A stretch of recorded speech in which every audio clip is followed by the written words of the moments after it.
Welcome to Anchored, Not Anxious. This is 3 minutes to anchor.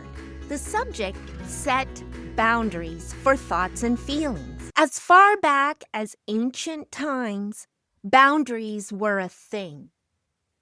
Nations and neighborhoods have boundaries.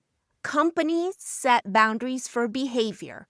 Healthy relationships exist because most of us recognize crossing the line, so to speak, shifts the conversation in a bad direction.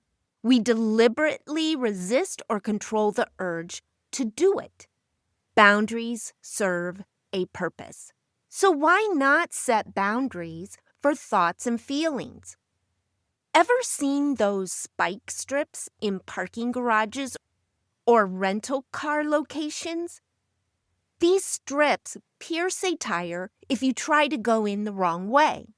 It's a type of boundary line. Let's apply this image to your thoughts.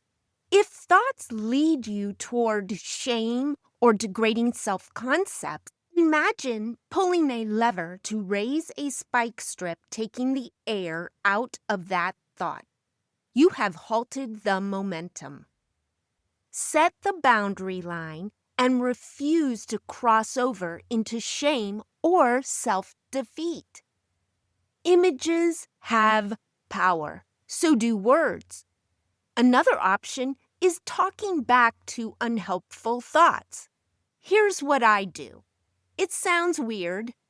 I think or say, stop.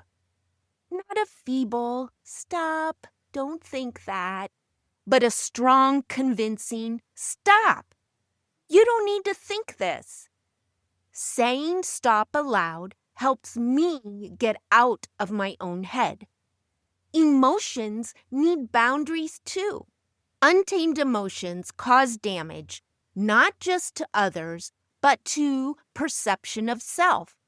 Feelings of shame, guilt, dread, humiliation, worry, and more aren't wrong.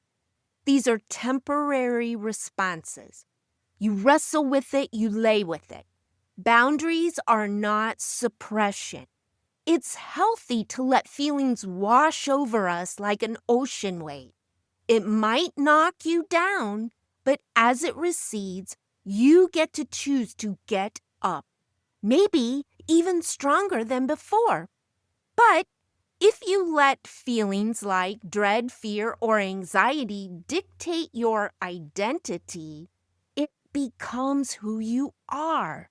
This is the cost of not having boundaries. Unhelpful thoughts and feelings will direct and control how you move through and view your present and future.